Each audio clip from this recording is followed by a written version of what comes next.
Én Jereb Botond vagyok, a Matthias Corvinus Kollégium alkotmánypolitikai műhelyének kutatója, és nagy szeretettel és tisztelettel köszöntöm mai beszélgető társaimat is, dr. Hörher Ferenc urat, politikai filozófus, esztéta irodalomkritikust, dr. Falusi Márton urat, írót, irodalomtörténészt, továbbá dr. Margittai Gábort, a Magyar Összetartozás Intézetének igazgatóját, dokumentumfilmrendezőt, szerkesztőt.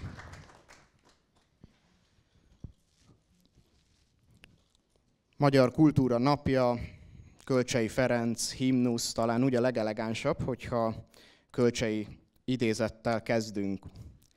Meleg szeretettel függj a hon nyelvén, mert haza, nemzet és nyelv három egymástól válhatatlan dolog. És ki ezt utolsóért nem buzog, a két elsőért áldozatokra kész lenni nehezen fog. Írja Kölcsey Ferenc, a Parainézis Kölcsey Kálmánhoz címet viselő erkölcsfilozófiai értekezésében. Meleg szeretettel függj a hon nyelvén. Mit jelent mégis mindez napjainkban? Miféle jelentősége van a nyelvnek egy nemzet életében, és mindez hogyan hat a nemzeti kultúra továbbélésére vagy formálására? Nem tudom, hogy melyikötök szeretné kezdeni. Mikrofon megvan? Megvan, köszönöm szépen. Akkor elhalálozási sorrendben kezdhetjük. A nyelv az egy olyan tényező az irodalmárok számára, és Kölcsey irodalmár volt, és itt azt hiszem mindnyájan így vagy úgy az irodalomhoz kötődünk a foglalkozásunk révén, akik a nyelvvel ügyködnek, magyarán a kultúrára a nyelven keresztül látnak rá. Ugye egy zenész az másként fog a kultúráról beszélni, mert ő a zenén keresztül lát rá. Egy filmes megint másként, egy táncművész megint másként, mondom ezt, akinek a lánya ugye táncművész, úgyhogy látom azt is, amit ő lát, legalábbis próbálom látni. De Kölcsey elfogultságával elég jól tudunk azonosulni, mert hogy a nyelv révén megismert kultúra, az szükségszerűen nemzeti kultúra lesz, ugye? Mert hogy a nyelv az nemzeti szinten fogalmazódik meg, legalábbis attól a korszaktól kezdve, amikor Kölcsey ír, a nemzeti nyelv kialakulásának vagy állandósulásának pillanatától. Az író a nemzet nyelvén alkotja meg a művét, a kultúrához a nemzet nyelvén kötődik, és így módon elsősorban a nemzethez kötődik.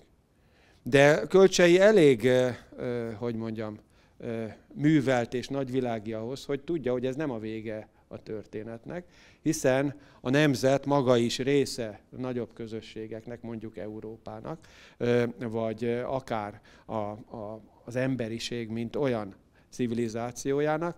Tehát ebben az értelemben szintek vannak. Az elsődleges kötődésünk nekünk íróknak a nemzethez vezet, és ezt a nemzeti elfogultságot én azt hiszem bátran vállalhatjuk, hiszen addig tudunk mi írni, amíg ez a nemzet létezik, és ennek megfelelően a nemzeti nyelv létezik.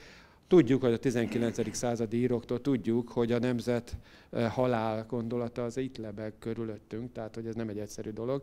És mondjuk az internet, a digitális kultúra korszakában, hát ez még inkább veszélyeztet bennünket, ugye mondjuk abból kifolyólag, hogy az ékezetek eltűnnek, és ezzel a nyelvünk ugye alapvetően meg fogyatkozik. De talán tanult kollégáim itt át tudják venni tőlem a szót. Egy óriási kérdés, és hogyha a reformkor nyelvszemléletét nézzük meg, vizsgáljuk meg egy picit, akkor azért azt látjuk, hogy radikálisan eltér attól a felfogástól, ami aztán a 20. századi nyelvfilozófiák és egészen a legutóbbi, talán már meghaladott posztmodern állapotnak a nyelv szemlélete tükrözött. Ugye ez egy óriási változás, ami lényegileg azért 150-200 év alatt lezajlott.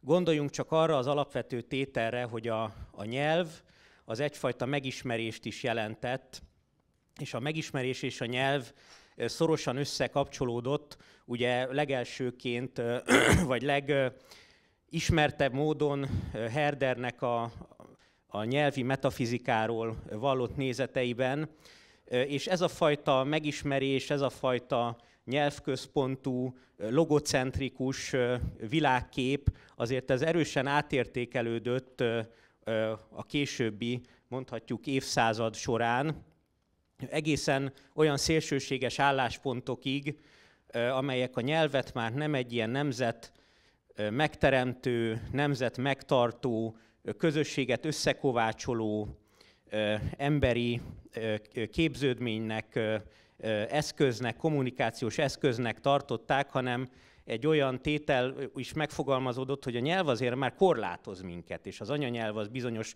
korlátokat jelent, és nagyon sokan éppen már a 20. századi filozófiákat, hogyha nézzük, éppen arról beszéltek, hogy hogy lehet megszabadulni ettől a nyelvi korláttól, de én azt látom, hogy ezek a szélsőséges filozófiai álláspontok azért most már megint, mintha visszalengenének egy normálisabb, vagy egy hagyományelvűbb felfogásba, és újra komolyan kell vennünk azt a 21. századi technológiai és természeti katasztrófa, illetőleg társadalmi káoszoknak a fenyegetettségében, hogy igenis az anyanyelv az egy óriási megtartó erő.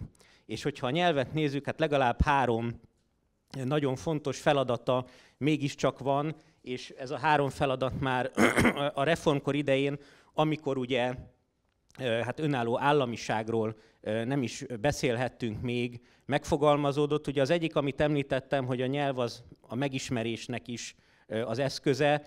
A másik, hogy az egy olyan kommunikációs közeg, amelyben a közügyek megvitathatók, és a közjó ezekben a vitákban végül valamiféle konszenzuális módon kikristályosodhat, tehát hogy egy ilyen kommunikációs forma. És a harmadik, hogy a nyelv az a nyelvművészetnek is az eszköze, és azt hiszem, hogy hát minket 3-unkat talán ez izgat a mindennapok során a leginkább, hogy ennek a nyelvművészeti odafordulásnak milyen hatásai és milyen lehetőségei vannak, és én azt hangsúlyoznám itt az első körben, hogy korán sem úgy érdemes a nyelvművészetet sem megközelíteni, hogy a nyelv az korlátozza a megismerést, hanem igenis a nyelv az, ami lehetővé teszi ezt, és a nyelvem határai a világomnak a határait is kijelölik. Pár héttel ezelőtt jártam Kölcsey Ferencnek a szülőfalujában, Sződemeteren, és hát talán nem annyira nyelvi kérdés, de mégis ebben a több száz fős faluban ma mindössze 43 magyar ember él. A magyar nyelv használata ebben a faluban elenyésző, jelentéktelen, felperzselődött, és mindenféle egyéb metaforákat is hozhatnék ide. És elmentem Kölcsey Ferencnek a szülőházához, ahol ma a görög katolikus pap lakik, ahová nem lehet bemenni, és nagyon csúf módon át van alakítva mindenféle műanyag nyilászárókkal, és elnézést, hogy én most ennyire földhöz ragadt vagyok, de szíven ütő, hogy a himnuszunk költőjének a szülőfaluja az ennyire elmagyartalanodott. És egy kicsit hátrébb lépünk, vagy távolabb lépünk, akkor, és végigtekintünk a magyar művelődés történeten, azt látjuk, hogy a magyar nyelv az általában mindig az ostromlottságnak, a védműveknek, a mencsvárnak a metafóriával írtuk le, és hol a deák nyelv, hol a német nyelv, hol egyebek, most ma aktuálisan ugye az angol nyelv az, amelyik talán veszélyezteti. És ezt nem azért mondom, hogy abba a közhelybe ragadjunk bele, hogy mennyire elnyomott, sanyargatott nép vagyunk, de a magyar nyelvben megfogalmazódó magyar identitásnak alapeleme a veszélyeztetettségérzet. Egyes kutatások, vagy bittudósok, vagy nem tudok ennél pontosabb meghatározást, kimutatták, hogy identitásunknak a 90%-a nyelven keresztül jön hozzánk. A maradék az metakommunikációs, vagy egyéb elemekből. De ha én a határvidékeket járom minden értelemben, tehát kifejezetten azok a területek vonzanak, ahol a magyarság veszélyeztetve van. És ebbe a magyar nyelviség is beleértendő, de nem feltétlen.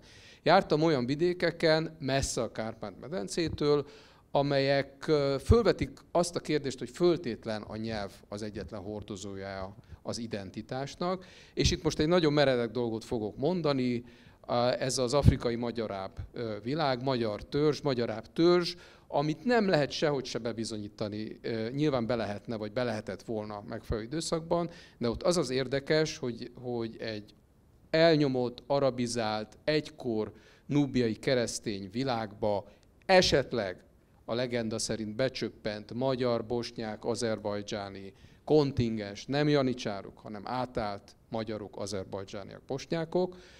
Ezeknek a helyőrsége megmaradt valamilyen formában, de az identitásában őrzi azt, hogy ők részben magyar eredetűek. Meg is tudják az ősatyát nevezni. És ezt ki lehet találni, és ezt a hazugságot, vagy legendát, vagy akármit lehet hordozni nemzedékeken át, de mégis azt láttuk, amikor megkerestük őket, hogy van egy nagyon erőteljes identitás elem, amelyik független a nyelvtől, de nem független a magyarságtól. Úgyhogy Kölcseinek a nyelv elmélete, vagy Wittgenstein, vagy akármi, tehát hogy a nyelvfilozófia az valóban egy dolog, és én is azt gondolom, amit Marci mondta, hogy itt már ettől a posztmodern lebegéstől nyugodtan el lehet szakadni, mert a nyelv ez egy gyönyörű kötöttség, de valóban enélkül semmiféle megismerés nincs, ugyanakkor vannak nagyon különleges identitások és identitáselemek és népcsoportok, amelyek már elvesztett nyelvvel is kötődhetnek hozzánk. Ostromlottság, nyelvi és történeti veszélyeztetettség, hogyha a himnusz sorait nézzük, azokból is mindez vissza és vissza köszön. Maga a himnusz, tehát maga a költemény, ugye több mint 200 éves születésnapját, 202. évfordulóját ünnepeljük, ha fogalmazhatunk így, születésnapját ünnepelhetjük ennek a műnek. Maga a himnusz a 21. század emberének, egy 21. századi magyarnak, egy 21. századi magyar fiatalnak mit üzen, és mi az a tartalom benne, ami most 2025-ben is értéket ad, és az érték állóságát adja ennek a versnek. Amikor készültem erre a beszélgetésre, azt a módszert választottam, amit talán a fiatalok is választanak, hogy az interneten tájékozódtam. És ráadásul nem is az olvasott internetes információ, hanem képi. A Duna TV-nek egy beszélgetését hallgattam meg 2010-ből, amely a Kölcsei és a himnuszról szól. Gergely András és Szörényi László tanárurak közreműködésével, és szakértőként Kulin Ferenc tanár úr volt még jelen ezen a beszélgetésen, vagy ebben a műsorban. És az utóbbi, aki nekem tanárom is volt az egyetemen, ugye ő a Mozgóvilágnak a nagy legendájú főszerkesztője, amikor a Mozgóvilágot annak idején a 80-as évek elején bezúzták acélék. Én még emlékszem a másodéves előadásokra, ami a felvilágosodás és reformkori magyar irodalomról szólt, és legendásak voltak ezek az előadások. Kölcseire és Ötvösre hegyezte ki ennek a korszaknak a bemutatását. És ő, amikor fölelevenítette ebben a Duna TV-s beszélgetésben a himnusz helyzetét Kölcsei szellemi fejlődésében, úgy 23-ban vagyunk, 90-ben született, tehát lényegében egy Krisztus korú emberről beszélünk. Miért és mit csinál ekkor? Akkor tulajdonképp azt a módszert választott, a retorikai módszert, hogy együtt olvastatta velünk a himnuszt és a Vanitatum Vanitas című verset. Mert hogy azt mondja, hogy ez a két vers, ennek hát mondjuk azt, hogy fiatal embernek, egy 33 éves embernek, a szellemi fejlődésében a két szélső érték. A himnusz, mint ami hát egy ilyen elsődleges és alapvetően érzelmi kapcsolódás egy nagy hagyományú nemzet történelméhez, és ezáltal mint egy hitvallás emellett a hagyomány mellett. A Vanitatum Vanitas pedig a minden hiába valóságának a megfogalmazása bibliai alapon, de mégiscsak az életünkben vállalt elköteleződéseink hiába valóságának a beismerése, vagy ezzel való szembenézés. Hitvallás és a minden hiába valóságának az érzete. Ez a kettősség határozza meg Kulin tanár úr értelmezésében ennek a fiatal embernek a gondolkodását, között vívódik, és azt mondja, hogy nem valami fajta választás zajlik le, és akkor leteszi a voksát emellett vagy amellett, hanem ami történik, hogy ezt a kettőt hogyan tudom egyben tartani. Hogyan tudom a filozófiai szkepszisemet ápolni, de úgy, hogy megtartsam azt a fajta felelősségvállalást és kötődést, amely a szűkebb és tágabb pátriámhoz fűz. És innét vezeti le aztán, hogy hogyan vállal politikai szerepet Kölcsey, az író, föladva, ha tetszik, az irodalmi elefántcsontornyot, és leszállva ugye a küzdőtérre, és hogyan válik a reformkor meghatározó személyiségével, jóval a himnusz megírása után. Tehát tulajdonképp egy entréje számára belépő a politikai küzdőtérre. És ugye azért érdekes ez számomra, mert Kulin Ferenc, amikor ezt írta 83-ban, még nem, vagy tanított minket erre, 83-84-es tanévben, még nem tudhatta, ugye, hogy jön a rendszerváltás, és hogy ő maga is, az irodalmár, ugye be fog lépni erre a politikai küzdőtérre, és tulajdonképpen ugyanazt a történetet játsza el, mint Kölcsey, egy új reformkort próbál elindítani a maga nehézségeivel, ha tetszik, kudarcaival, ahogy egyébként Kölcseynél is ez történt.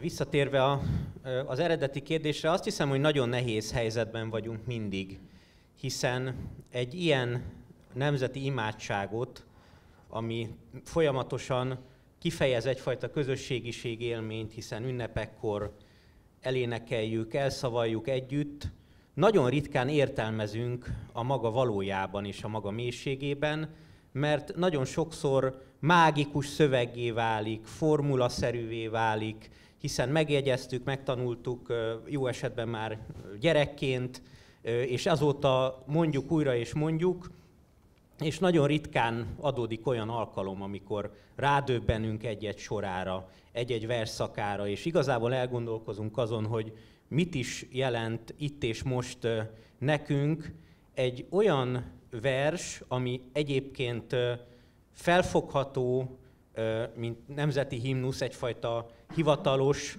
akár a közhatalmat is megjelenítő, vagy az alkotmányos közösségiség élményét is megjelenítő szövegként is, ugyanakkor egy műalkotásként is.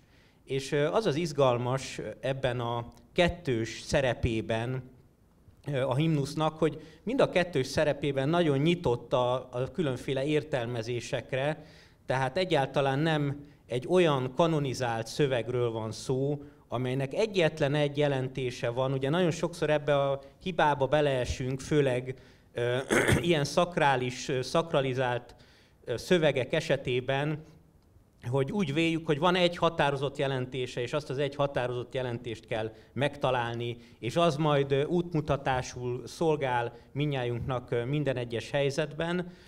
De hát valójában nem erről van szó, mert miről is van szó, és mi volt azért a reformkorban az egyik fő feladat az, hogy meg kell határozni azt, hogy ha megszületik a magyar nemzet, akkor ennek a magyar nemzetnek milyen múlt tudata van, milyen képe van a történelmi múltjáról, és a saját történelmi fejlődéséről és szerepéről.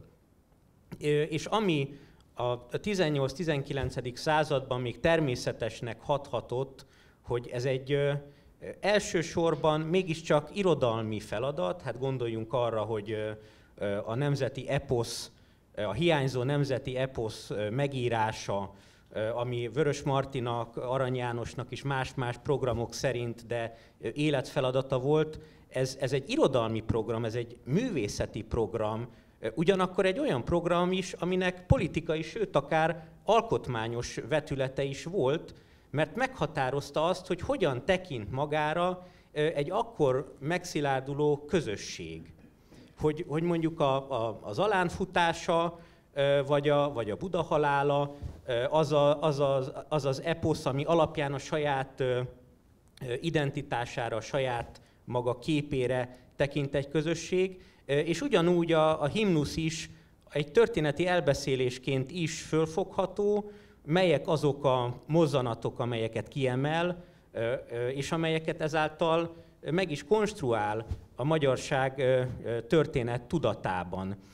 Amire szerintem nagyon fontos rávilágítani, hogy ennek akkor egzisztenciális, politikai, alkotmányjogi tétje is volt, miközben csak akkor és amiatt működőképes Kölcsey Ferenc himnusza, hogy esztétikai minőségben is a legmagasabb rendű, és ezt a kétféle funkciót együttesen tudja betölteni évszázadok során, és a mai napig tartogat olyan jelentéseket számunkra, amelyek újszerűek, és új rádöbbenéseink lehetnek általa. És mondom még egyszer, a legfontosabb az, hogy ne úgy olvassuk soha, ha újraolvassuk, mint ami egy előre meghatározott jelentéstartalmú szöveg, mert biztos vagyok benne, hogy minden nemzedéknek és minden történelmi korszaknak mást és mást jelent a himnusz, de egyáltalán nem véletlen az, hogy a mai napig meghatározó a magyarság életében. Amikor én is az internet segítségéhez fordultam a felkészülés során, akkor azzal szórakoztattam magam, hogy végighallgattam más nemzetek himnuszát, és beütöttem, hogy a legjobb himnusz, kíváncsi voltam, hogy mit ad ki, és érdekes módon, hát érdekes vagy nem, az amerikai és a francia himnusz vezetett, tehát messze a többi fölött mindenki azt tekintette a legjobbnak. És ott valaki fölvetette, hogy érdemes volna a magyart is meghallgatni, nyilván ott az anonimitás miatt nem lehetett kideríteni, hogy magyar volt-e a provokatőr vagy sem, de utána döbbent kommentek érkeztek, hogy tényleg elképesztően szép, elképesztően eltér a többi himnusztól, és itt most megint nem akarom abba a közhelybe beletenni a gumicsizmámat, hogy a miénk mélabús és komór, és önsanyargató és önostorozó, míg a többiek ugye dicsőséges és katonásan pattogó himnuszokat hoztak létre, egyébként ez igaz nagyjából.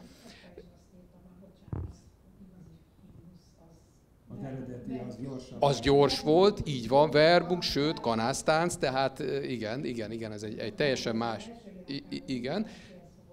igen, de a tartalma azért az nem mondjuk egy vígjáték, való igaz, és igen, tehát nagyon érdekes, hogyha egy kicsit más, tehát a más nemzet szemszögéből figyeljük a himnuszunkat.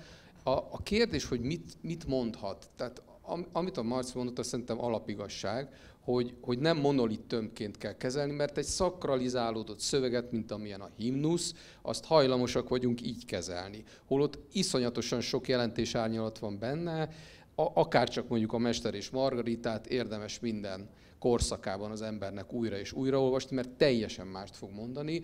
A himnusz is ilyen, csak nagyon nehéz nyilván a kötelező, a memoriter, meg ezeknek a hálójából kikeveredni, és gyönyörködni ebben a textusban, ebben a költeményben.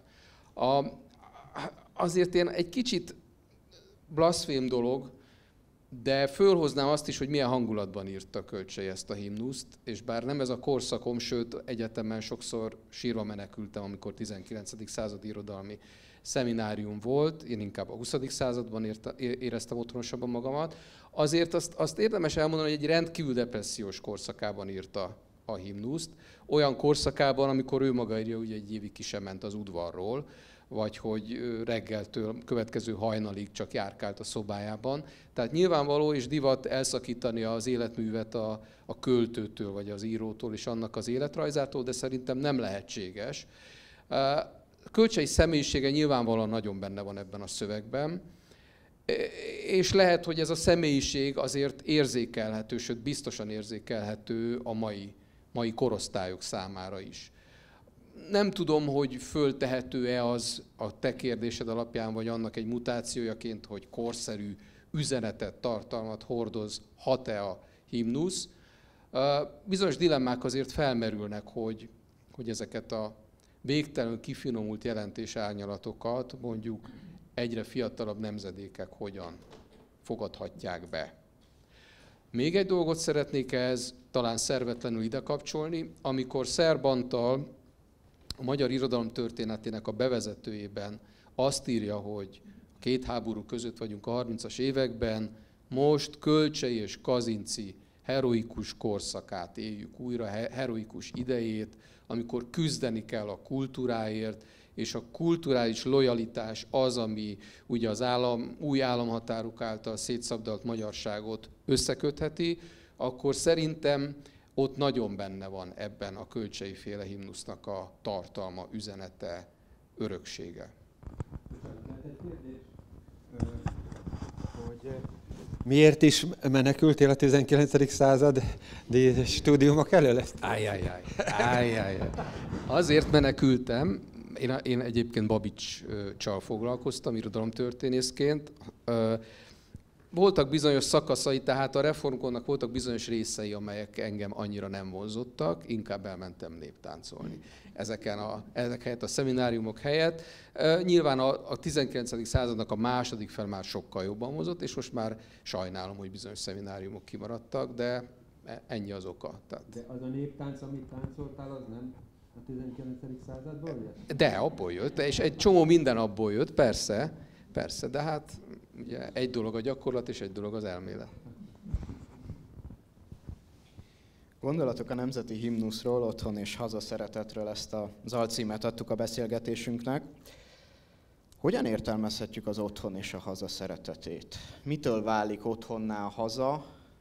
Lehetnek-e szinonimái, vagy szinonimái egymásnak ezek a fogalmak? Most kezdjetek tőle. Hát nyilván a kárpát-medencei magyarság dimenziójában ez egy alapkérdés, hogy haza és otthon kérdése, meg hogyha a legelső kérdése, visszakanyarodunk a nyelv, mint otthon, vagy mint tehát a nyelvi lét háza. Kérdés az, hogy ki mennyire érzi otthonosan magát a hazájában. Tehát mennyire érzi fontosnak a gyökereit,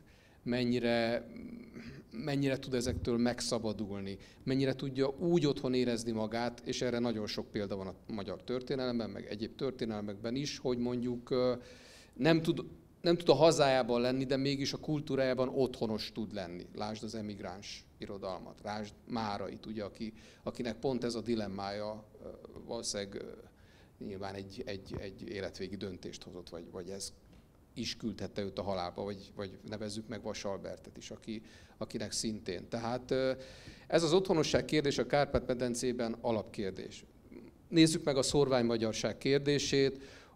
Ott ugye úgy kellene az autochton eredeti szállás területén élő néhány magyarnak otthonosnak éreznie magát, hogy az a település, ahol mondjuk 500 vagy 600 éve lakik a nemzedékek sorain át, az teljes mértékben elveszítette az eredeti arculatát, és az ő életében megtörténtek azok a drámai változások, amelyek az otthonából egy nagyon idegen közeget teremtettek, és nem csak a feliratokra kell itt gondolni, az idegen nyelvi feliratokra és az idegen beszédre az utcákon, hanem egy olyan asszimilációs folyamatra, amelynek a lényege éppen az, amelynek az a stratégiája, hogy az otthont felszámolja. Én maradok akkor a második megszólaló, ez a legkényelmesebb talán. Hát igen, az is lehetne a mottoja ennek, hogy szertenézes nem leli honnyát a hazában. Tehát ugye van-e otthon a hazában, te is erre utaltál a kérdés felvetésnél, és ez egyáltalán nem egy egyszerű kérdés. Tehát itt megint abból érdemes kiindulni, hogy ezek sem magától értetődő evidens dolgok, és nem csak azért nem, mert vannak olyan politikai korszakok, amikor egy politikai közösség viszonylag szabadon él, és a szabadsága már ki van vívva, és vannak olyan korszakok, amikor a szabadság, a politikai szabadság az kivívandó, hanem itt az egyéni szabadságról is szó van, amelyik egyrészt teljesen független a politikai szabadságélménytől, másrészt pedig annak egyfajta következménye, de ezt mindenkinek saját magának kell megtalálnia, ahogy saját magának kell a haza élményét is megtalálnia.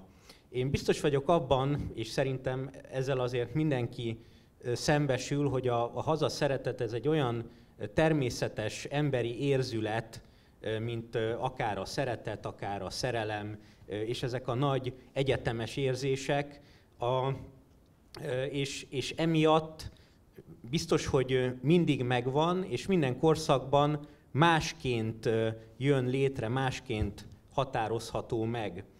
Hogyha visszamegyünk egy kicsit az időben, és azt mondjuk, hogy a haza fogalom az egyfajta nemzeti kultúra fogalommal kapcsolódik össze, akkor ez nagyon sokáig, ha az nem is volt természetes, hogy mit jelent a nemzeti kultúra, és itt még egy rövid megjegyzést teszek a Vanitatum Vanitas mellett a Kölcsey híres esszéjével, a nemzeti hagyományokkal is mindenképpen érdemes együtt olvasni a himnuszt. Tehát, hogy ezek a nemzeti hagyományok, ez a nemzeti kultúra, ez hogyan határozható meg, ez mindig mást jelentett. Én azt hiszem, hogy mi, akik itt ülünk mindnyájan, nagyjából még egy olyan közoktatásban nőttünk föl, ahol ennek a nemzeti kultúrának, főleg egy irodalom alapú, irodalomtörténet alapú nemzeti kultúrának, de megvolt a képzőművészeti, zenei oldala is. Volt egy stabil magva, és nagyjából azért tudtuk, hogy bizonyos olvasmányélmények, bizonyos személyiségek, bizonyos életművek hozzá tartoznak ahhoz, hogy a mi hazaszeretetünk, a mi hazaszeretet érzületünk kifejlődjön. Mindenképpen egy nagy fordulat azért, amiben most a 21. században élünk, amikor én azt gyanítom, hogy főleg a mai fiatalabb nemzedékeknek a kulturális szokásai, a kulturális csúnya szóval fogyasztása, kulturális élményei már egyáltalán nem olyan típusú nemzeti kultúrába vannak beágyazva, amelyet mi még akár a közoktatásban is a saját gyerekkori olvasmányélményeink alapján is természetesnek véltünk. Tehát ez már nem tartható evidensnek, ugyanakkor a hazaszeretet, mint élmény, az mindenképpen ott van, hiszen az egy egyetemes emberi érzés, de a hazaszeretet hogyan tud a nemzeti kultúrában fogódzót találni? Hogyan tud tárgyiasulni, hogyan tud konkretizálódni? Hiszen biztos vagyok benne, hogy ha a hazaszeretetről kérdezünk valakit, először verssorok, zenei élmények fognak eszébe jutni, tájak fognak eszébe jutni, ugye mindenkinek megvan a saját szerelmes földrajza, a saját szülőföld élménye.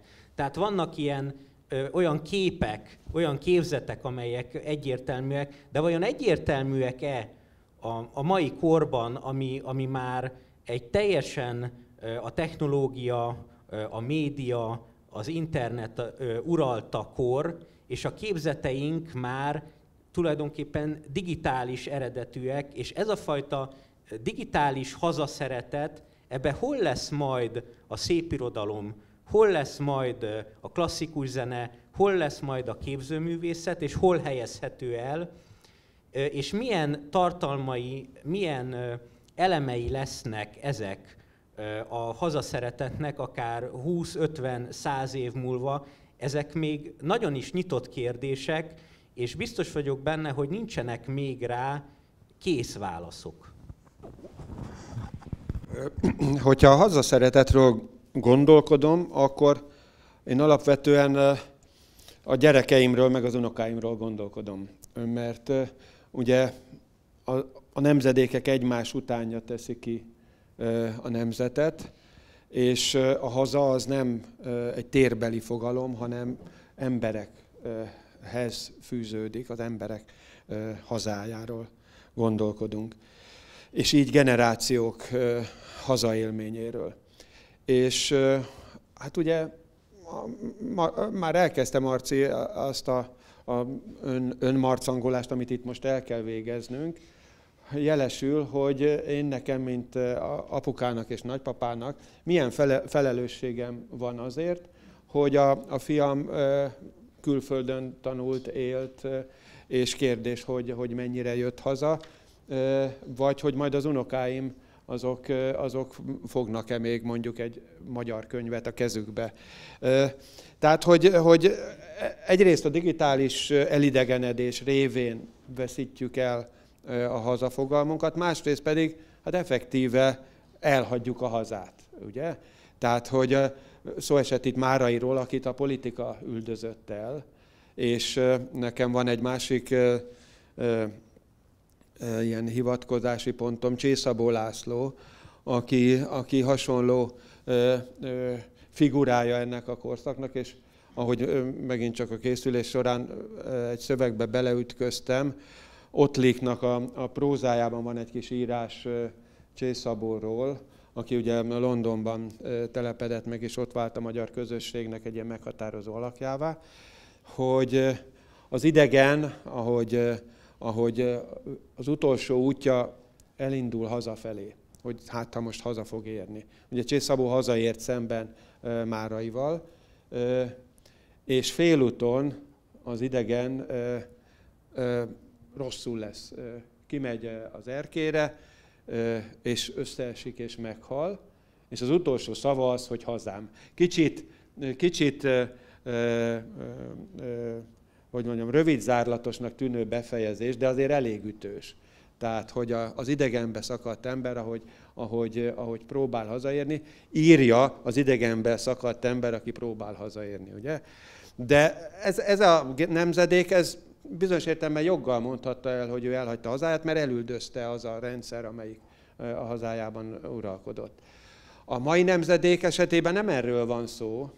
Ott gazdasági előnyök, kedvezőbb életfeltételek, vagy akár csak kedvezőbb klíma, ha tetszik, a politikai viszálykodásnak az a fajta, hát tényleg nehezen elviselhető szintje, ami jellemző nálunk, az, ha tetszik, a hideg polgárháború. Ugye a Kölcsey utal azért a polgárháború próbájára,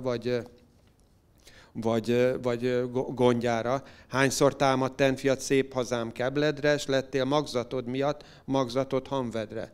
Tehát, hogy a felelősségünk mégiscsak itt van, hogy ha olyan klímát teremtünk, ami elől a fiatalok, a gyerekeink, az unokáink elmenekülnek, az a mi felelősségünk lesz, és itt a mi alatt a közép-európai, kelet-európai középosztályt és középgenerációt értem.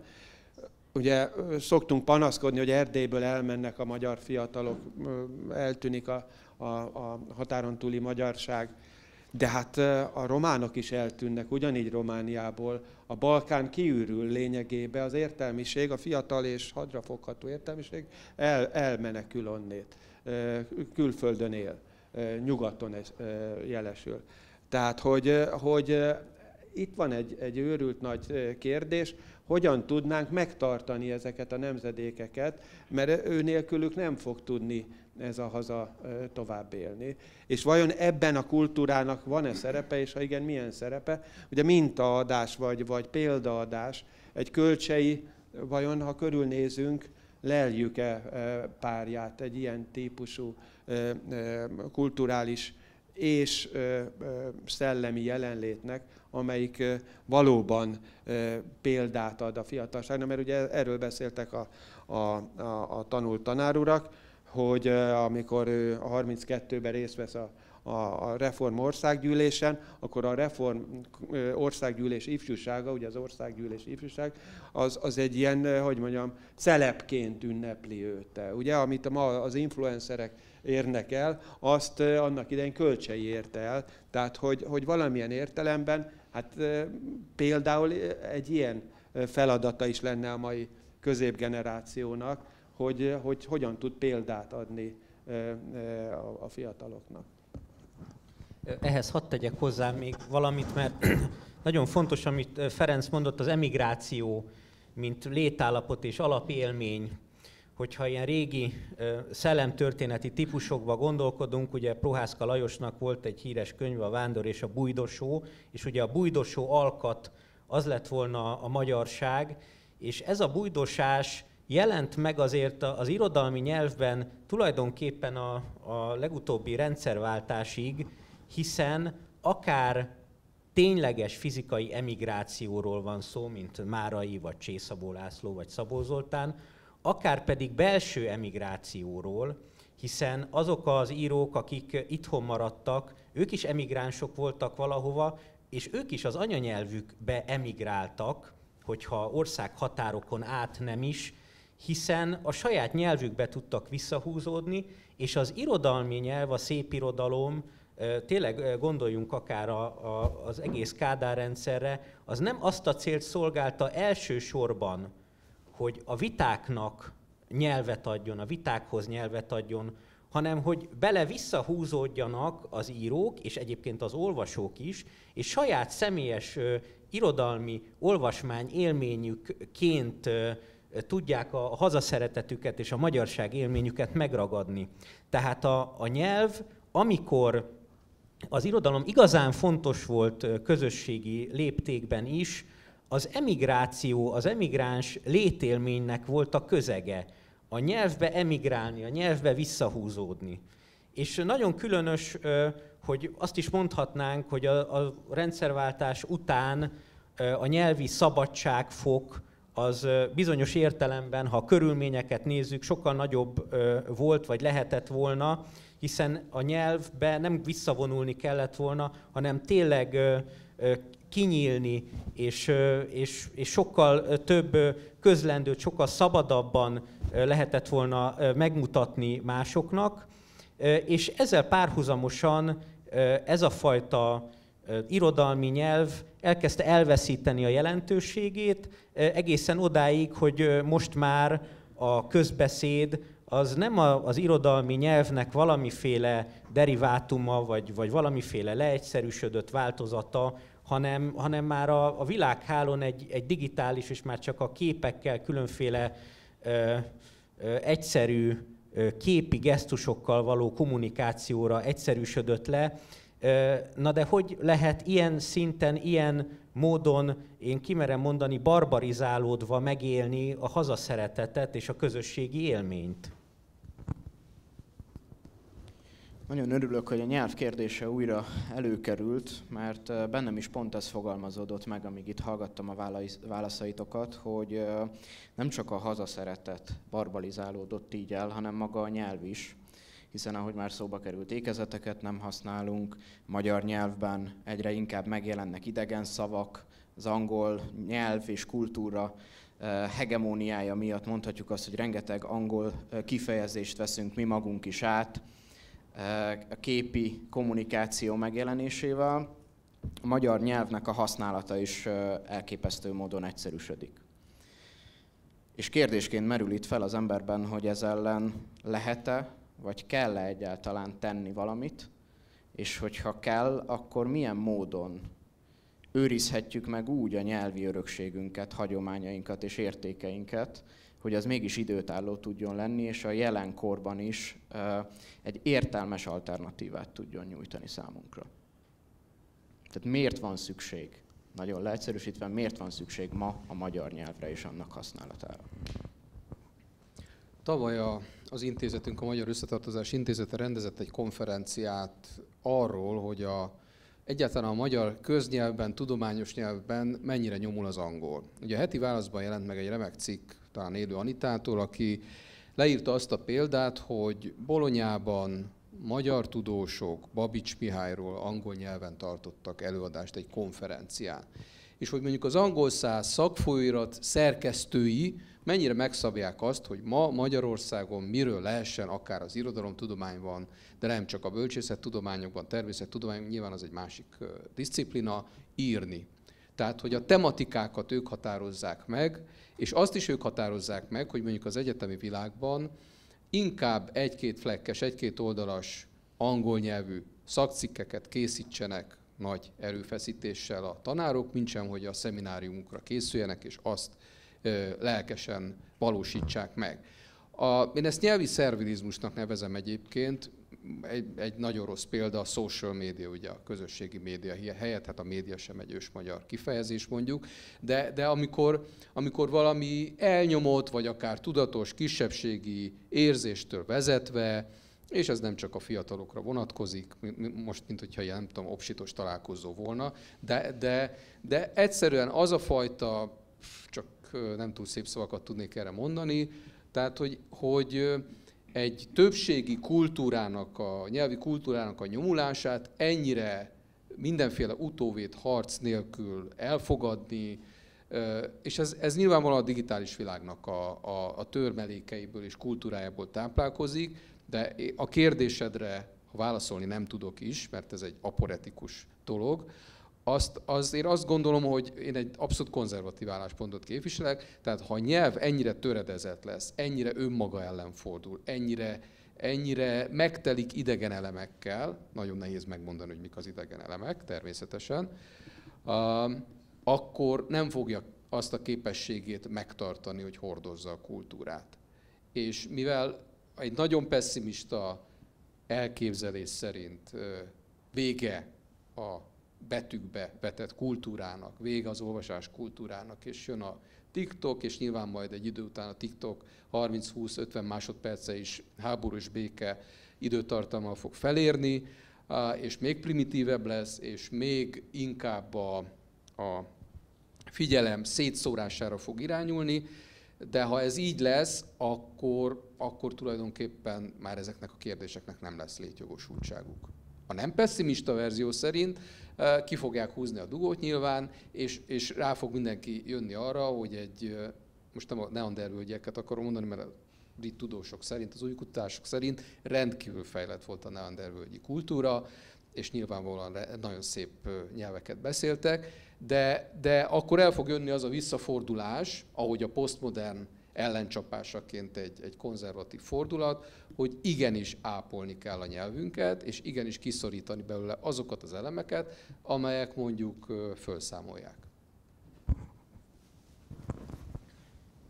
És egyáltalán nem véletlen az, hogy a nyelvi kultúra primitivizálódása az párhuzamosan halad egyfajta civilizációs válságérzülettel, egy katasztrófa élménnyel, egy krízis élménnyel, hiszen ez a két dolog azért valahol együtt kell, hogy járjon, hiszen a TikTokon komoly dolgokat megvitatni soha nem lehet. Tehát ez olyan változást nem fog jelenteni, hogy volt egy régi eszköz, és helyette egy azzal nagyjából egyenértékű új eszköz került a kezünkbe, mert ezek az eszközök nem egyenértékűek. Egész egyszerűen, és sokkal rosszabb a helyzet, mint régebben, amikor mondjuk arról volt szó, hogy egy lateiner kultúra, egy latin nyelvű kultúra, vagy egy német nyelvi hatással szemben meg kellett teremteni a magyar nyelvű kultúrát, hiszen azért mind a latin, mind a német nyelvű kultúra azért a maga gazdagságában áramlott be, de itt nem a brit, még csak nem is az amerikai kultúra áramlik be a maga gazdagságában, hanem egy olyan sehol sem létező és létezett nemzetközi angol-szerű angol nyelvről van szó, ami már önmagában egy elszegényedett nyelv, és ez már önmagában nem egy igazán kultúra közvetítő, csak egy nagyon technokrata kommunikációra képessé tevő nyelv. Tehát itt nyilvánvaló, én egyébként arra tippelnék ugyanúgy, hogy ha el akarjuk kerülni a civilizációs összeomlást, mert itt tulajdonképpen az is fenyeget minket, hogy ha nem lesz egy olyan nyelv, amin minőségi módon kommunikáljunk, akkor az állam működése is fenntarthatatlan lesz, a közszolgáltatások is fenntarthatatlanok lesznek. Tehát itt nem csupán arról van szó, hogy valami elvész, amit mi egykoron szépnek vagy fenségesnek tartottunk. Egyébként vannak mindig nagyon üdítő élmények is. A nemrégiben Berec András mesemondóval, énekessel beszélgettem, ő nagyon sokat jár nemzetközi mesemondó találkozókra. És megkérdeztem tőle, hogy hát milyen egy nemzetközi mesemondó találkozó, mert hát nyilván mindenki a saját nyelvén, ugye skótok, írek, általában ők a vezető mesemondók, mint megtudtam a világon, de hát nyilván a világ mindenféle nyelvén elmondanak meséket, és bizony nagyon sokan angolul mondják el a saját népüknek a meséit is, de nem mindenki, és Berec András például elmondta, hogy ő mindig ragaszkodik ahhoz, hogy magyarul meséljen, nyilván feliratozzák ezt, és mindig óriási hatást tesz a nemzetközi közönségre a magyar nyelvű mesemondással. Tehát miközben ez majdhogy nem egy anakronisztikus tevékenységnek hat, mégiscsak megmutatja azt, hogy tud mozgósítani olyan lelki tartalmakat, még akár az idegen nyelven beszélők számára is, amelyek nagyon meglepőek lehetnek.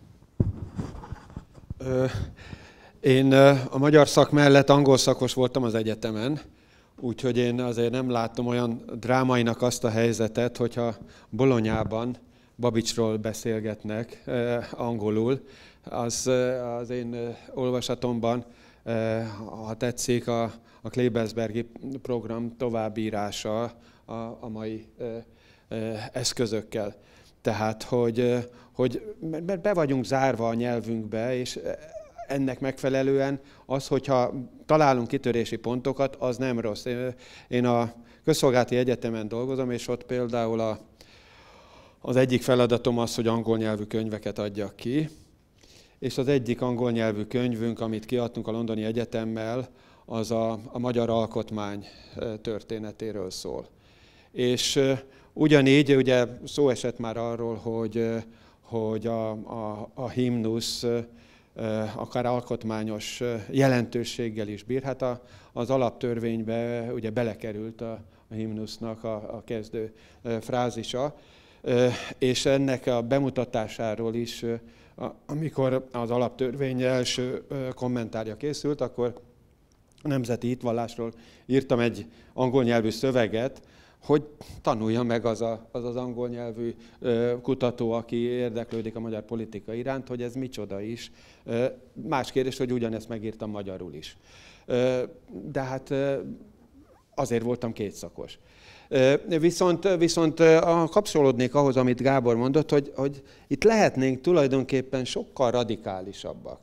És hogy megint csak a magunk felelősségére utaljak. Tehát, hogy az ilyen típusú beszélgetések, amikor nem online vagyunk, hanem offline, na ezeknek a jelentőségét kellene megértenünk ahhoz, hogy egy kulturális közeg valóban visszahozható legyen. És ez végül is rajtunk múlik, hogy hányszor megyünk el ilyen típusú rendezvényekre, hányszor rendezünk ilyen típusú rendezvényt. Mi például rettentő nagy gondba vagyunk a Közszolgálati Egyetemen, ilyen típusú rendezvényekre nem jönne el ennyi ember, mint most nektek sikerült elhívni, úgyhogy gratulálok hozzá. Meg gratulálok a közönségnek, aki tudatosan eljött és próbálja ezt csinálni. És szerintem ezt lehetne a fiatalabb nemzedékkel is egy kicsit radikálisabban. Tehát nagyon is támogatom azt, hogy igen, a mobiltelefont korlátozni, a mobiltelefon használatot korlátozni, tessék korlátozni, mert az offline életéből veszíti el a gyerek azt az időt, amit online tört. Mondom én, aki nem tudom én 10-12 órát töltök online egy nap. Ugye? Tehát, hogy persze itt az önkritikának is helye van, de hogy a nevelésben e tekintetben lehetünk bátrabbak. Egyébként én ezt azért merem mondani, mert jött hozzánk egy doktoris hallgató kutatni a Harvardról, és ő volt az, aki bevetette a joggal és a politikai elmélettel foglalkozik. Ő azon dolgozik, a Yale Egyetemen van egy ilyen média laboratórium, ami fölkérte őt és egy jogásztársát, hogy írjanak egy tanulmányt arról, hogy hogyan lehet Amerikában korlátozni az internet elérhetőséget, ha tetszik a Wi-Fi-t, vagy nem tudom, hogy kell pontosan fogalmazni, mert hogy korlátozni kell. Tehát egyszerűen saját magunk érdekében kell megtanulnunk az önkorlátozásnak ezeket a móduszait, és e tekintetben nekünk is van tennivalónk a saját fiainkkal, lányainkkal kapcsolatban. A kollega úr jelentkezik.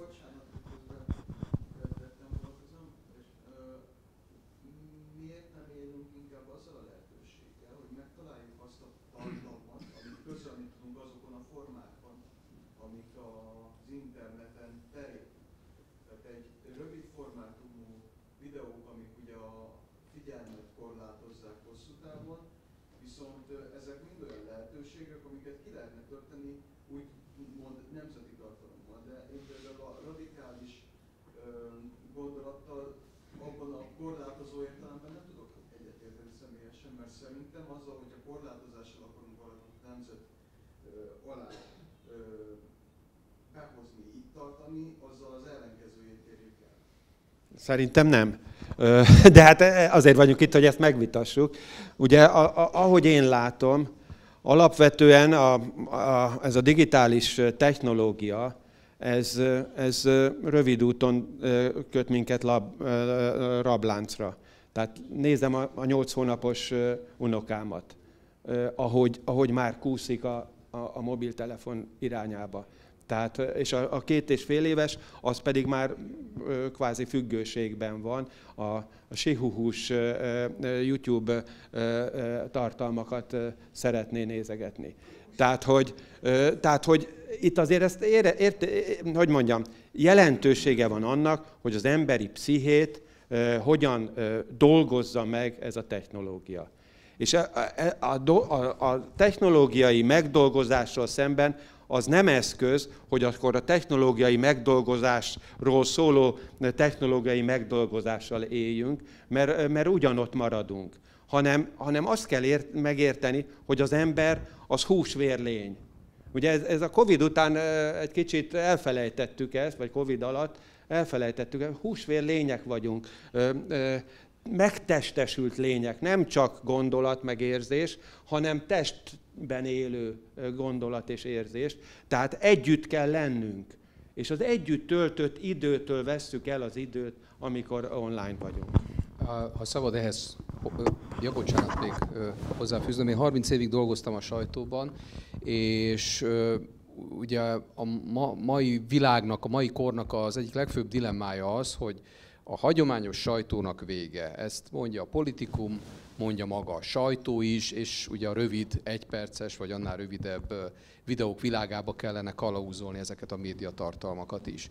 De azért számomra, tehát nekem ez egy, mint filmes embernek, esztétikai, dramaturgiai, én nem tudom, bevilágítási, fényelési, egyéb technikai kérdés is, hogy hogyan lehet megvalósítani mondjuk, hogyha a Branyiszkói hágónál zajlott hősies küzdelmeket akarnám egy TikTok videó, meg lehet, tehát el lehet menni a Branyiszkói hágóhoz, ott el lehet okos dolgokat mondani, de hogy ez valóban kiváltaná-e azt a hatást, mint hogyha, most egy nagyon szélsőséges ellenpélda, a Branyiszkói hágónál mondjuk megnézzünk egy ilyen újrajátszott csatát. Bocsánat, ha gyerekek vagy függőség, én az én 4,5 éves kislányomat Kádár-kori rajzfilmeken 4 éves korában kezdett el először. Akkor engedtük a tévéhez, és egy pár perces Kádár-kori rajzfilmeken neveljük, mert lassítjuk. Tehát a Kádár-kori én a pompomot Mi is azzal kezdtük, diavetítővel kezdtük, tehát szándékosan eleve egy lassítási folyamattal indítunk, és a mobiltelefont, ha kőkorszaki, hanem nem adjuk a kezébe, mert látjuk azt ez nem tudom, hogy egyszerűen már így öröklődik, de hogy valóban az, hogy egy pici kúszik a mobiltelefon felé, ez már a vérükben van. És nem tudom elképzelni, ahogy a Marci mondta, itt valóban az van, hogy nem egyenértékű médiumok cserélődnek, hanem tehát egyszerűen fizikailag, mennyiségileg, a minőségét nem mondom, mert az alaposan támadható, de egy teljesen más rendű dolog. Szeretnék mondani, hogy nem kizárólagosságot értettem, a gyerekekre és az általános emberi pszichológiára negatív hatása vannak ezek a dolgok, ezzel teljes mértékben egyetértek. Viszont például a meséket pont lehetne ezekre a platformokon is megmutatni. Én azzal egyetértek, hogy a gyerekeket ne ilyeneken neveljük föl. Én csak azt akartam mondani, hogy a hagyományos formák mellett ajánlani kell a hagyományos formát a új formákon keresztül. Abszolút. Így van, ez a fő kérdés. Így van, bocsánat, aztán már bedugulok, hogy hogyan lehet promotálni a hagyományos dolgokat. A kérdés az, és a tapasztalat ennek kicsit ellentmond, hogy ezek az előzetesek, trélerek, figyelemfelhívó kis videók elvezetik-e azokat a fiatalokat a combosabb tartalmakhoz. Nem biztos. Köszönöm szépen, én akkor itt lehet, hogy át is adnám a szót akkor a hallgatóságnak.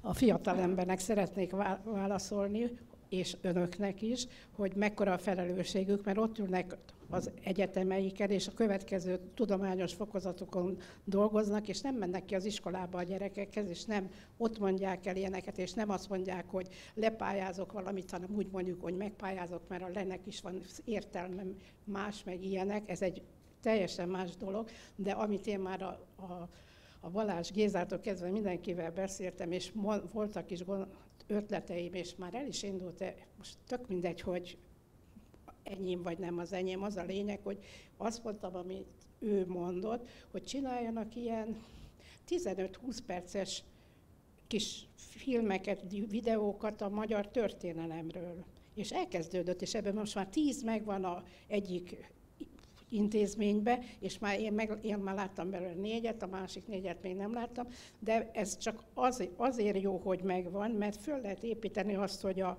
Branyiszkói hágon mi történt, nem muszáj oda menni, de meg lehet azt azért úgy csinálni, de itt nem lehet megállni ezzel, hanem ezeket a 20 perces filmeket igenis a történelemtanároknak kell odaadni, és egy történelem óra, amikor ott tartanak, akkor kezdődjön úgy, hogy akkor 1848-ban akármelyik évszázadban vagyunk, ez történt, legyen ez a 20 perc bejátszás, utána beszéljünk erről. Vagy beszéljünk csak 20 percet az órán, és a következő 20 percben meg kapjanak egy feladatot, hogy alakítsanak pár emberből egy kis csoportot, és következő órára ők is csináljanak valamit hozzá, gyűjtsenek adatokat. És így már is közösség is van, ezeket az eszközöket használják, tudás is van, tehát teljesen igazad van, hogy ezt kell használni, csak észre kell használni, és nem a fiatalságnak kell főként az egészet, mert ő tényleg csak befogad, hanem azoknak, akiknek tanítani kéne, és nem tanítják legtöbben. Köszönöm. Hagyjunk engem kicsit későbbre, de szeretnék majd pár szót szólni. Várok. Halló, Horváth Júlia vagyok, és csak egy nagyon röviden szintén az internettel kapcsolatban egy nagyon friss személyes élményt hagy osszak meg a hallgatósággal, és ez tulajdonképpen az a lényeg az egésznek, hogy milyen tartalmak vannak az interneten, és hogy döntsük el azt, hogy azok helyesek, igazak, hamisak, követendőek-e. Tehát aki online térbe mozog, tudja azt, hogy ez egy nagyon nehéz, szinte egy szakmává válik, hogy megállapítsuk, hogy mi igazi és mi nem. A minap volt egy szakmai vitám, és hát mostanában szociográfiával foglalkozom, és szépirodalom és szociográfia, illetve a tudomány és a szociográfia, illetve a szépirodalom, hát most úgy tűnik, egy kibékíthetetlen, hát hogy is mondjam, ellentéteiről vitatkoztam valakivel, és utolsó érvként azt hozta föl nekem, én szépirodalompárti vagyok, ő pedig tudománypárti, és a kettő egyébként nem zárja ki egymást. És az utolsó érve az volt, hogy ő beírta a Google keresőbe, hogy a mesterséges intelligencia mit mond ebben a kérdésben, tehát hogy mi a szociográfia, vagy mi a szépirodalmi szociográfia. És akkor az volt az érve az én érvelésem ellen, hogy nem azt mondta a mesterséges intelligencia, amit én. Ami nem azt jelenti, hogy egyet kell értenünk, csak elgondolkodtam rajta, hogy micsoda etalonná kezd válni a mesterséges intelligencia, és próbáltam vele megérteni, hogy itt semmi más nem történik, mint az, hogy algoritmusok dolgoznak, tehát attól függően, hogy mi mit pakolunk fel az internetre, tehát akár publikációkat, akár műveket, akár recenziókat, akár kritikákat, és az győz, aki minél több tartalmat helyez el. Tehát ez is egy üzleti kérdés. Na most, amikor egy vitába, és ráadásul az illető, hát egy tanárember, ezzel az érvel jön, akkor nagyon el kell gondolkodnunk azon, hogy hol tartunk. Természetesen a mesterséges intelligencia az egy új dolog, tehát meg kell tanulnunk kezelni, és hát pillanatnyilag most úgy tűnik, hogy elszabadulni látszik, de én bízom benne, hogy azért ez nem lesz végletes vagy végzetes.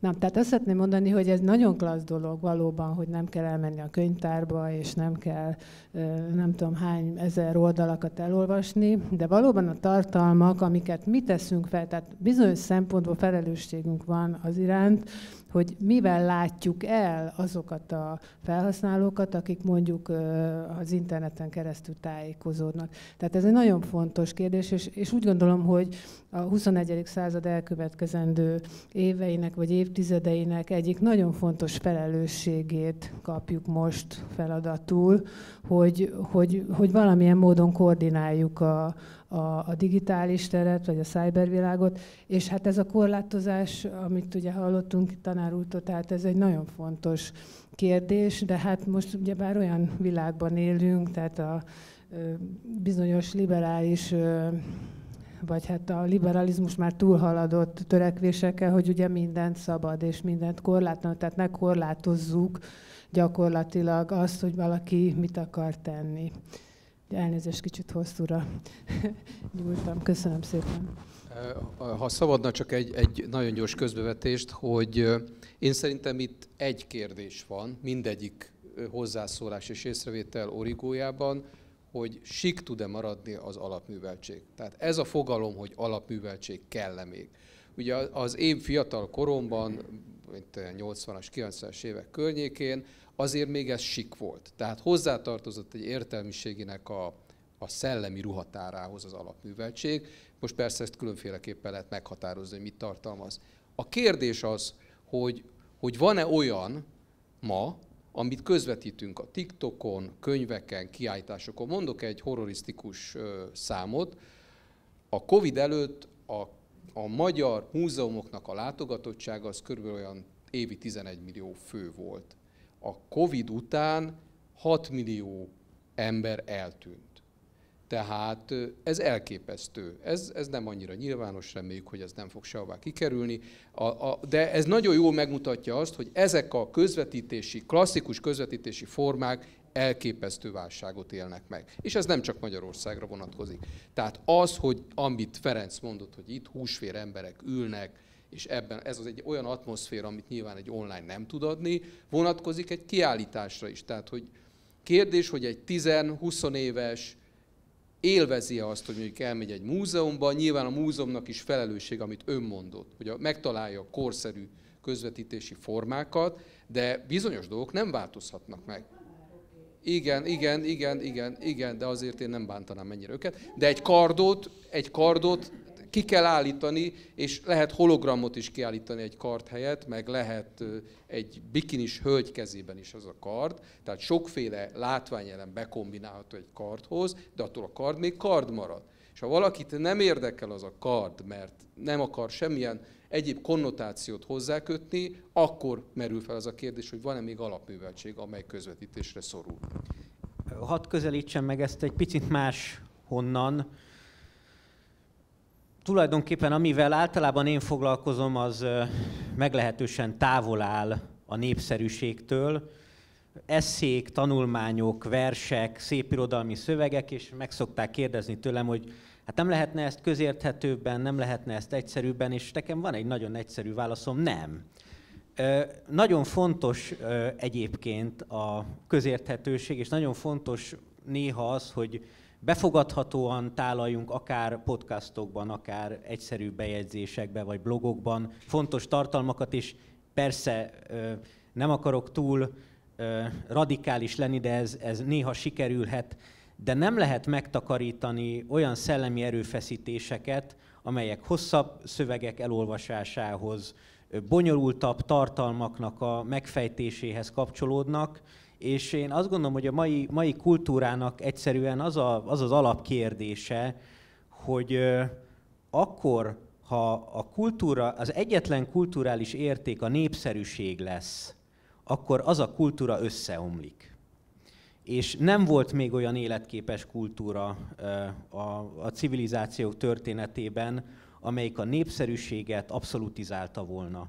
Mindig fontos volt bizonyos szempontból a népszerűség, sok ember támogatásának a megnyerése, a kultúra terjesztése szélesebb közegekben, ennek mind-mind megvoltak a feladatai, de ami ma tapasztalható, hogy a népszerűség az egyetlen, a kizárólagos értékmérővé válik, és ennek jegyében azt mondjuk, hogy mert mi az online szöveg publikációnak a törvényszerűsége, nagyon könnyen egyébként kideríthető, hogy körülbelül 5000 karakter az a maximális felső határ, amit még interneten el szoktak olvasni.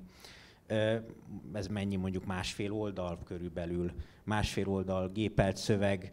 Másfél oldal gépelt szövegben komoly eszmefuttatások, komoly gondolatok egyszerűen nem közölhetők, nem lehet néhány mondattal, néhány képkockával helyettesíteni szépművészeti vagy szép irodalmi szövegeknek, verseknek, prózai alkotásoknak a hatása, és nem lehet összekeverni a hatásmechanizmust a hatásvadászattal, mert nagyon sokszor az online publikációk inkább a hatásvadászatban merülnek ki, de valódi hatást, valódi befogadói élményt nem tudnak nyújtani.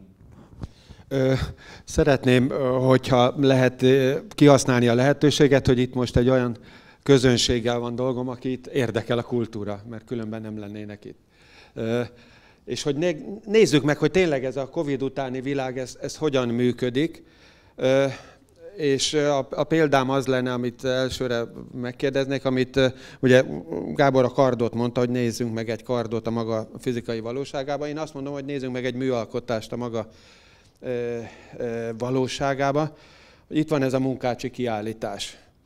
Tegye föl, megkérném a kezét az, aki látta ezt a Munkácsi kiállítást. Jó magasra. Na, egész jó, ugye? De azért tegye föl az, aki nem látta ezt a kiállítást. Ugye? Azért ez ütősebb. Igen. Nézzük meg azt, hogy az elmúlt hónapban, tehát a január hónapot vegyük, ki volt étteremben 3 főnél több, tehát 4 ember legalább együtt volt egy étteremben. Tegye föl az a kezét, aki ilyenben volt. Tegye föl az a kezét, aki nem volt ilyenben.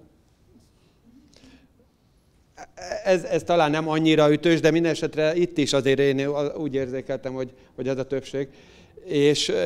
És ugyanez nézzük meg úgy, hogy január hónapban legalább 4 fős társaságot meghívtunk az otthonunkba. Hányan csinálták ezt meg?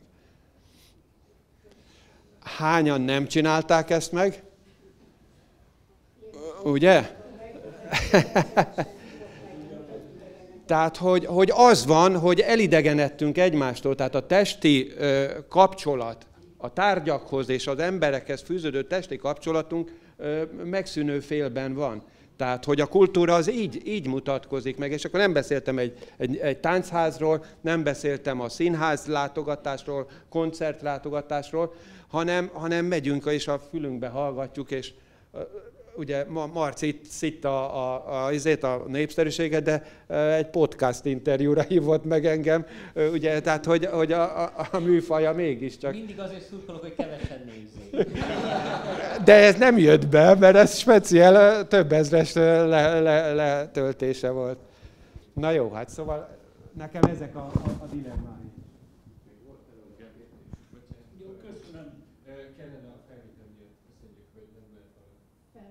Akármilyen hangosan beszélek? Igen, legyen elkérdezve a mikrofonban.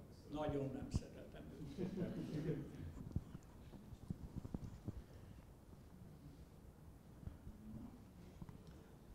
Kedves barátaim, meg a többiek is.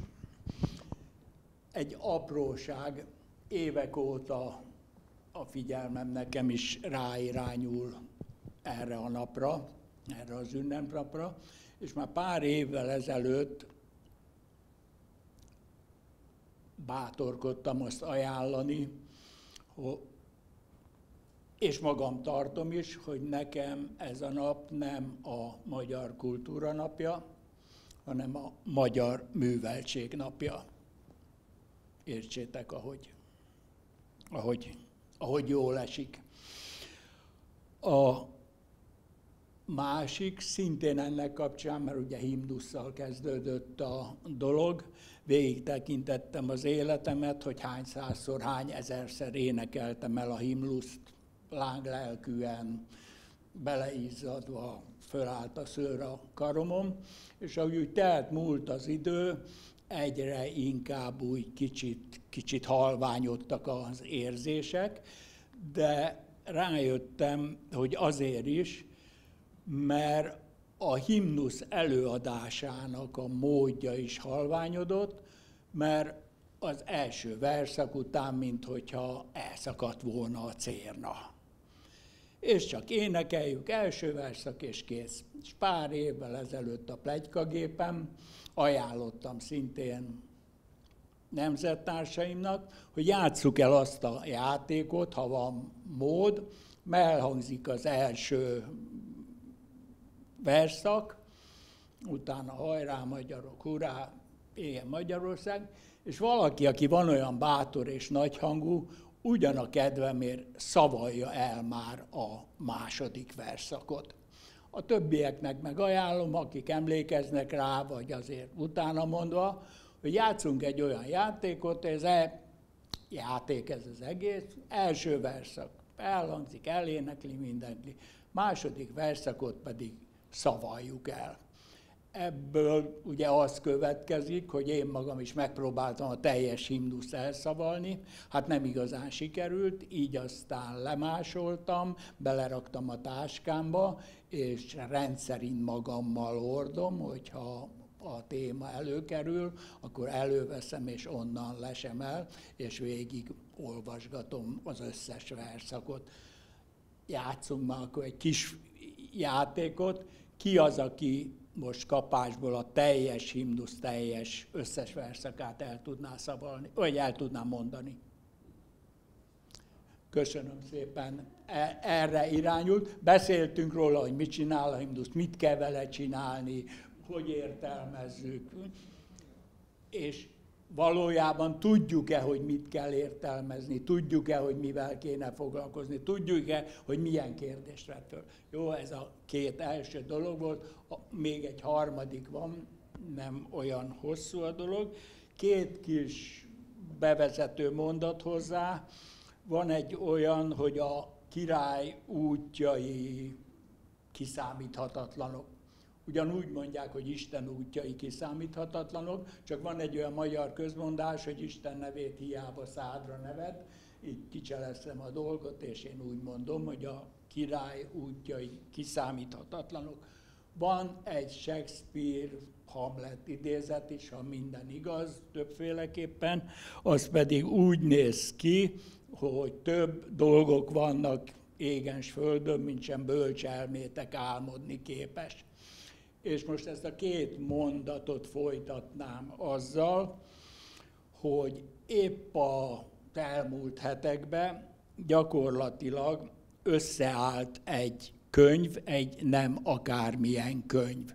Ez a nem akármilyen könyv, ez egy plusz 1000 oldal. Az egy oldal az a tudományos állítás, az 1000 oldal pedig az alátámasztás, bizonyíték, adatolás. Vajon mi ennek a könyvnek a tartalma, miről szól ez a könyv? És most jön a csatlakozás az egész este hangulatához, témájához. Ennek az 1 plusz 1000 oldalas könyvnek a tartalma, a lényege, az ő felsége a magyar szent nyelv. Ez így elég vadul hangzik, hogy egy oldal, főleg az 1000 oldal. Azért az egyoldalas íromány is, annak is van egy egymondatos változat, egy sokat beszéltünk, hogy keveset, többet mondjuk gépen, személyesen. Tehát az egy oldalnak is van egy egymondatos változata, az egy oldal az, ahova vezet, az az egy mondat, az 1000 oldal meg mind ennek a bizonyítéka. Mindjárt vége a mesémnek, én ma készültem, és az 1000 oldalas írománynak, a bizonyítéknak, az adatolásnak egyetlen egy lapjából hoztam magammal reggel 30-40 darabot, egy 20-30-at már kiosztottam a Vigadóba, ott is ez volt ma a téma, a nyomtatott magyar műveltségnek a lehetsége. Van nálam még egy olyan 10-12 darab, egy oldal az 1000 oldalból, ami önmagáról beszél, és kicsit utal arra is, hogy mi van abban az egy oldalban, és mi van abban az egy mondatban. Azt szívesen kifele, aki nyújtja a kezét, annak adok, és akkor egy utcsó mondat már tényleg ad az egésznek. Megint csak csodálatos ez a mai kis rendezvény, körülbelül a 2500. ilyen hasonló rendezvényen veszek részt 2000 óta, mióta megcsípett a cecelégy. Csodálatos, a mai este nekem is különleges élmény volt, olyan emberek, hozzászólások, ami emelte a dolgot. Ezzel együtt van egy kis utalás a jövőre nézve, az pedig úgy szól, hogy a jobb jelen fele vezető út szigorúan a 4 szem közti személyes megbeszéléseken keresztül vezet. Köszönöm szépen, hogy meghallgattatok. Nagyon szépen köszönjük. Sajnos az időből ugyan kicsúsztunk, de érdeklődnék, hogy van-e még esetleg kérdés. Akkor egy utolsó. Köszönöm. Én Berta Kristóf vagyok, és a Falusi úrnak az egyik hozzászólásával kapcsolatban lenne kérdésem. Ugye, ha jól emlékszem, akkor ő mondta azt, hogy a hazaszeretet az olyan, mint a szeretet vagy a szerelem, hogy az ember úgy beleszületik és elsajátítja, vagy hát úgy magába szívja önmagától. De én mondjuk a környezetemben, vagy mondjuk a magam életében nem úgy tapasztaltam, hogy az ember ezt hasonló módon természetesen éli meg, mint a szeretetet vagy a szerelmet. Tehát ezzel tudnék vitázni, hogy ahogy ön is ugye utalt Szabó Zoltánra, vagy a Szerelmes földrajza többször, ott is én inkább azt láttam, hogy Szabó Zoltán is mintha az életkorában értené meg, hogy persze látja a környezetét, a hazáját, de amikor igazán messze van tőle, el van szakadva Magyarországtól, akkor érzi át a hazaszeretetet. Én is úgy érzem, hogy az ember a hazaszeretetet tanulja, és talán inkább az életkorszakában tudja elsajátítani, hogy a himnusz sem tudjuk olyan igazi borzongó háttal énekelni gyerekkorban, mint ahogy aztán később, hogy az ember átérzi. És ez kapcsolódna a kérdésem, hogy ön szerint, vagy önök szerint hazaszeretetet hogyan lehet az emberekhez a leghatásosabban eljuttatni. Gondolok itt azokra a térségekre, ahol ez nem maga a hazaszeretetnek a témája nem feltétlenül merül fel Magyarországnak különféle elmaradott térségei, ahol az, hogy hazaszeretet, hon, ezek mondjuk a mindennapi megélhetéssel szemben nem vetődnek fel. Hogyan lehet mondjuk ezeket a rétegeket elérni?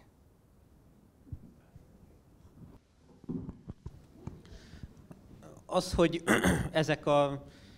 ezek az érzelmek valahol mindnyájunkban ott rejtőznek, vagy előhívhatók, ez nem azt jelenti, hogy egyformán fejlődnének ki, hiszen azért érzelmi intelligenciáról is szoktunk beszélni, és egyáltalán nem ugyanúgy lesz szerelmes az, aki nem tudom én mondjuk a Szerelmünk lapjai című filmet nézi, vagy az, aki mondjuk az Énekek énekét olvassa, vagy a világirodalom legszebb erotikus költeményeit akár. Teljesen másként fog kifejlődni benne, más nyelven, más formában, más tartalmakban, majdhogy nem ugyanaz az érzés, tehát ezek az érzések nagyon sokféleképpen kifejlődhetnek, és nyilván a hazaszeretettel is ez a helyzet. Egyrészt el is lehet nyomni magunkban, vagy egy olyan közegben nevelkedünk, amelyik ezt nem támogatja, akkor biztos, hogy ezt is el lehet sorvasztani. Másrészt pedig, hát ugyanúgy, ahogy a hazaszeretet is elkorcsosulhat, mert a szélsőséges sovinizmustól kezdve a teljes otthontalanság és hazátlanság érzéséig azért nagyon széles a skála, tehát ez egyáltalán nem azt jelenti, hogy ne lenne dolgunk ezzel, hogy egyfajta önépítés vagy nevelődés során azért fejlesszük a magunk lelki világát, ez igenis szükségszerű. Tehát ezzel nem azt akartam mondani, hogy ne lenne erre szükség. A kérdés másik fele, ami talán ennek a szociális vagy szociológiai aspektusát érinti, nem biztos, hogy összefügg, ugye Szabó Dezső óta tudjuk, hogy üres hassal nem lehet a szózatot énekelni, de azért a helyzet az nem feltétlenül ennyire osztályharcosan kiélezhető. Hát egyrészt ezek nagyon relatív dolgok részben pedig azért a lelki gazdagság vagy az olvasmányélmény az nem feltétlenül a vagyoni státusznak a függvénye, és én ezt most a másik oldalról közelítem meg, hogy mondjuk a nemzeti kultúra vagy a nemzeti magas kultúra az nem olyasfajta elitizmus, ami kiváltságokat, privilégiumokat, előjogokat feltételez, ez bizonyos szellemi erőfeszítést feltételez, egy önképzést feltételez, amire mindenki képes lehet, ha veszi hozzá a fáradtságot, természetesen nem eltagadva azt, hogy nem azonos feltételekkel indul senki sem az életben. Én is megpróbálnék válaszolni, mert szerintem elég erős kihívás, úgyhogy próbálnék rá reagálni. Én azt hiszem, hogy a hazaszeretet elsajátításának elsődleges helyszíne az az otthon. Ugye a család. Az, ahogy megalkotott minket az Isten, hogy a saját szüleinktől, testvérünktől, nagyapánktól, nagyanyánktól tanuljuk az elsődleges példákat. Na most nyilván az a baj, hogy a kérdés olyan helyzetre utalt, ahol a családból nem fog jönni ez a fajta lehetőség, nem adódik. Mi van akkor? Akkor jönnek a kisebb közösségek, helyi közösségek, jelesül az iskola, és akkor itt emlékezzünk meg egy szóra a tanárokról, mert én is tanárvédő lennék, ahogy Gábor, hogy hogy hát mégiscsak a nemzetnapszámosai azok, akik ezeken a helyszíneken gyűrik a mindennapokat, és próbálják a kezelhetetlen újabb és újabb nemzedékeket, mert ugye ezt is lássuk, hogy nem csak az a baj, hogy sokat fog mobilozni az a gyerek, hanem kezelhetetlen lesz. Tehát, hogy ezekkel a gyerekekkel, gyerkőcökkel próbálnak ezek a tanárok nap mint nap szót érteni, és valamilyen módon bekapcsolni őket a nagyobb nemzeti vérkeringésbe. És a másik ilyen helyszín szerintem az egyház. Tehát, hogy ott is van egy példa, ugye ezek mind példaadó esélyek, ahol az átadás az nem úgy történik, hogy megtanítjuk nekik, hogy a hazaszeretet az ez, és tanuld meg a definíciót, hanem hogyha látja rajtam, akkor ő is csinálja. Ha nem látja rajtam, akkor nem fogja sohasem csinálni, hiába tanítom meg a definícióját. Ugye mi az esztetika tanszékkel, a Pázmány esztetika tanszékén tanítottam 24 éven át, mentünk helyszínekre, hogy a művészetet azt valóságosan meg kell tapasztalni. Az nem olyasmi, amit a képernyőről el lehet sajátítani. És így kerültünk el az egyik Pilinszky kutatóhoz, Kuklai Antalhoz, aki hát most egymás között vagyunk, beszéljünk nyíltan, egy cigányos faluban él, és ott pap, és Pilinszky kutató. És baromi izgalmas volt látni azt, ahogy a Kuklai atya ebben a közegben azt a fajta kultúrát, műveltséget, alapműveltséget próbálta eljuttatni ahhoz a csapathoz, akik egyébként fogékonyak voltak és vannak Isten iránt. Tehát, hogy valamilyen értelemben meg tudta őket érinteni, és valóságos, átélhető élményt tudott adni abból az alapműveltségből, ami a kultúránkat, ami a nemzeti identitásunkat adja. Úgyhogy hadd legyen egy ilyen pozitív kicsengésünk ehhez a mai beszélgetéshez. Hogyha nem akarja Gábor le. Nem lesz. Igen, akkor még egy utolsó. Igen, hát szóval nem lenne baj, ha többször elfeledkeznénk a digitális dolgokról, pláne a gyereknevelés szempontjából, és az édesanyja és a kisgyermek, az édesapa és a kisgyermekek kapcsolata sokkal személyesebb lenne, és mindig értékeket adnának a gyereknek, a kérdéseire válaszolnának, és hát szóval nem mindig az a jó, amit modernek mondanak, hanem vissza kell tekinteni a régi nagy nevelőkre, és ezeket a személyes kapcsolatokat építeni, egészen picikortól kezdve. Úgyhogy ez nagyon-nagyon kifizetődő. Tehát egyrészt a lelki kapcsolatot kiépíteni már egész csecsemőkortól a kisgyerekkel, főleg az édesanyákra gondolok most.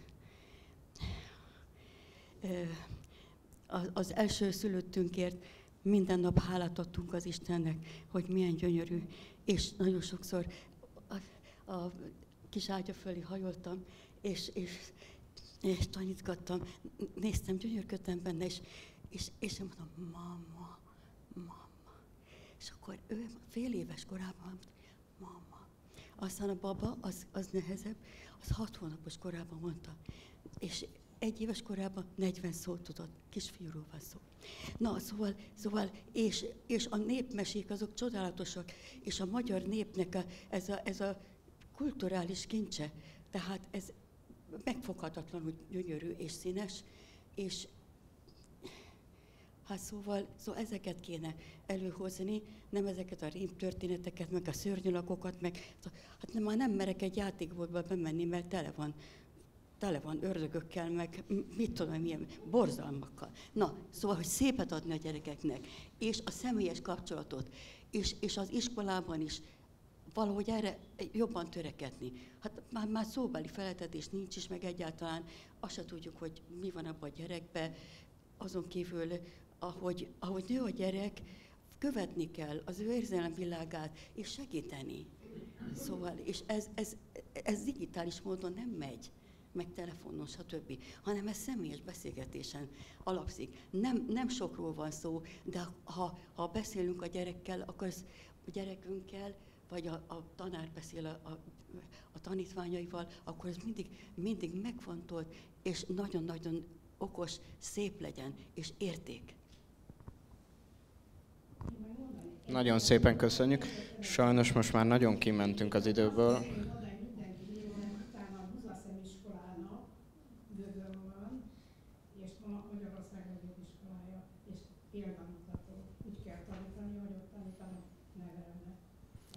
Nagyon szépen köszönjük az önök figyelmét is, és a vendégeinknek a gondolatébresztő észrevételeit, megállapításait.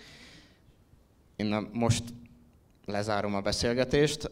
Nagyon köszönöm legalábbis a formális részét. Ezt követően biztos vagyok benne, hogy még itt a vendégeink is maradnak pár gondolatig, hogyha valaki még szeretne bármilyen megjegyzést vagy észrevételt tenni. Nagyon szépen köszönöm, és további szép estét kívánok.